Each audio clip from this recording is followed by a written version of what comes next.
महाराष्ट्र शासनाचा शालेय शिक्षण विभाग शिक्षक पदभरतीच्या संदर्भात महत्त्वाचे निर्णय घेताना दिसतो आहे।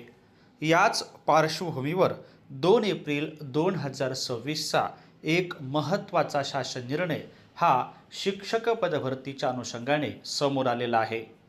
या शासन निर्णयाच्या माध्यमातून शिक्षक पदभरतीच्या संदर्भात नेमक्या कोणत्या सूचना दिलेल्या आहेत ते आज आपण या व्हिडिओच्या माध्यमातून जाणून घेऊया।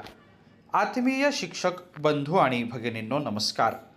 मी माझ्या शैक्षणिक यूट्यूब चॅनलमध्ये आपल्या सर्वांचं सहर्ष स्वागत करतो।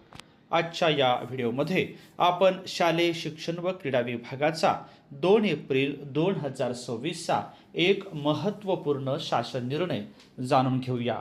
हा शासन निर्णय संस्थाचालक, मुख्याध्यापक आणि भावी शिक्षकांसाठी महत्त्वाचा आहे।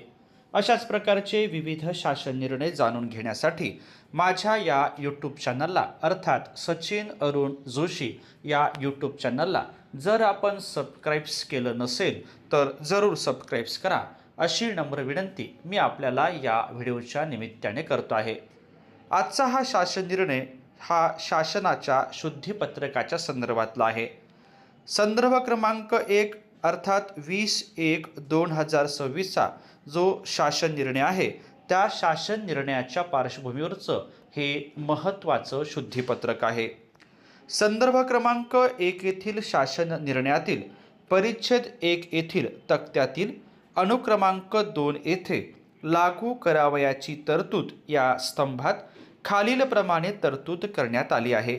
उमेदवारांना त्यांच्या अर्हतेनुसार मुलाखतीशिवाय व मुलाखतीसह या निवडीच्या दोन्ही प्रकारांसाठी जाहिरातीतील पात्र असलेले सर्व प्राधान्यक्रम उपलब्ध होतील। तथापि उमेदवारास त्यांच्या सोयीनुसार त्यापैकी जास्तीत जास्त 50 प्राधान्यक्रम लॉक करता येतील।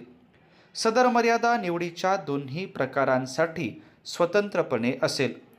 उपरोक्त तरतुदीऐवजी खालीलप्रमाणे सुधारित तरतूद वाचण्यात यावी।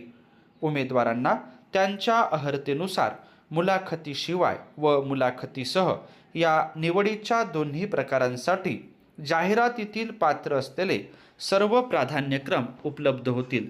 तथापि मुलाखतीशिवाय या निवडीच्या प्रकारासाठी उमेदवारास त्याच्या सोयीनुसार त्यापैकी जास्तीत जास्त एकूण 100 प्राधान्यक्रम लॉक करता येतील।